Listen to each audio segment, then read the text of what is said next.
Secretary, উপস্থিত সিজিআরটির প্রাক্তন কর্মকর্তাবৃন্দ এবং সদস্যবৃন্দ, সাংবাদিকবৃন্দ, বিভিন্ন প্রিন্ট এবং ইলেকট্রনিক মিডিয়ার প্রতিনিধিবৃন্দ, আপনাদেরকে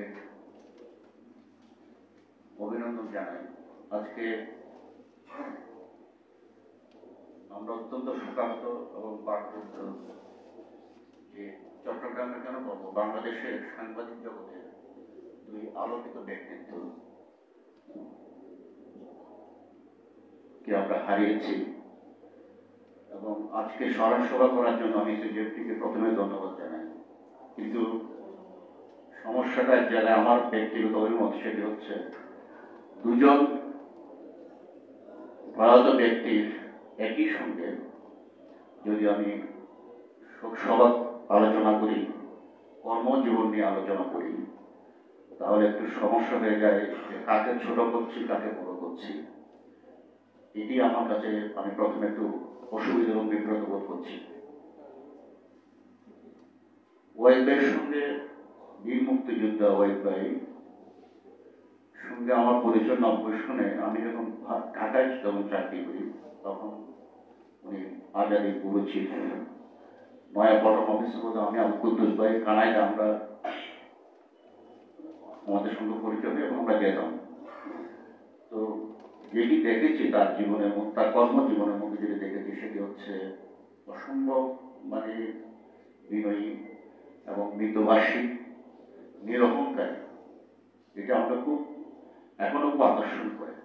সর্বশেষ যেটি দেখলাম সেটি হচ্ছে যে আমাদের যে সর্বশেষ পিকনিক যেটি হলো সুবর্ণগ্রামে সিজিএফটি, সেখানে পরিচয় হওয়ার পর আমাকে খুব জড়িয়ে ধরলেন, স্নেহ করতেন আর কি, ভালোই জানতেন আমাকে। খুব খারাপ লাগলো। আজকে ভাবিকে এখানে দেখতে পাচ্ছি, আমি দেখি নাই, ছেলেকে বোধহয় জানাজার মধ্যে আমি ছবিতে দেখেছি। আমি তার বিদেহী আত্মার প্রতি মাফ প্রার্থনা করছি এবং তার স্মৃতির প্রতি গভীর শ্রদ্ধা জানাচ্ছি এবং তাকে স্রষ্টা অলমাইটি আল্লাহ বা যেটি বলি তাকে ব্যস্ত নসিব করুক। আজকে এই বীর মুক্তিযুদ্ধের প্রতি আমার বিনম্র শ্রদ্ধা। দ্বিতীয় ব্যক্তি যিনি প্রয়াত হয়েছেন, তিনি বাংলাদেশের মধ্যে মহামণি পাহাড়তলী গ্রামে তার জন্ম, যেটিকে আমরা বলি যে মানে ইংল্যান্ড, বৌদ্ধ সমাজের জন্য হচ্ছে ইংল্যান্ড, মহামণি পাহাড়তলী, এবং সাতবাড়িয়া হচ্ছে চন্দনাশের সাতবাড়িয়া হচ্ছে নিউ ইয়র্ক। এই কারণে যে সেখানে বিএম বড়ুয়া, ডক্টর বেণীমাধব বড়ুয়া, এশিয়ার প্রথম ডিলিট রবীন্দ্রনাথের আগে তিনি জন্মগ্রহণ করেছেন ওই গ্রামে। এবং ওই গ্রামের কালিনিজ্ঞ পশুদ্দিন সুপ্রভাত পত্রিকার যুগ্ম সম্পাদক ছিলেন। ওই গ্রামের বিপ্লবী যুগান্তর এবং যুগান্তর দুটো ধারা ছিল, একটা হচ্ছে যুগান্তর, আরেকটা হচ্ছে যুগান্তরের ধারা, যে উপমহাদেশের প্রখ্যাত সাংবাদিক বিশ্বেশ্বর চৌধুরী, তিনি ওই গ্রামে জন্মগ্রহণ করেছেন। ওই গ্রামে জন্মগ্রহণ করেছেন মিস্টার ডিবি বড়ুয়া, প্রাক্তন ব্যবস্থাপনা পরিচালক প্রধান সম্পাদক বিএসএস।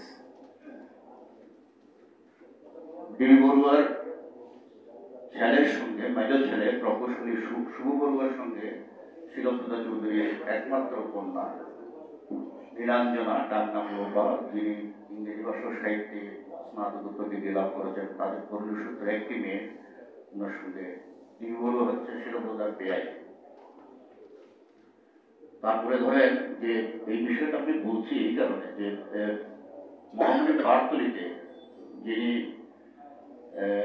বিশ্বেশ্বর চৌধুরী, আমি পরিচয় দিচ্ছি না, উনি আমার বড় ভাইয়ের শ্বশুর, তিনি প্রাক্তন উপাচার্য, যিনি টেকনাফ থেকে খাইবার, ভারতের সমরনীতি, ঈশ্বরচন্দ্র বঙ্কিম, রবীন্দ্রনাথ, জুমিয়া জীবন, আমার কথা বই লিখেছেন।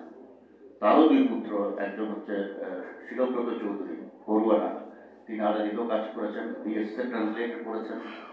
উনি সমুদ্র সফরে একটি বই লিখেছেন, খুব বিখ্যাত, সমাদৃত হয়েছেন। আরেকজন ছেলে পাকড়াপতি ডিএম ছিলেন, দি ক্যাপটিভ, এটা কেরালা থেকে প্রকাশিত হয়েছে। আর বিএম বড়ুয়ার বই, যেটি ডিবি বড়ুয়া সাহেব বাংলা একাডেমিতে প্রকাশিত হয়েছে।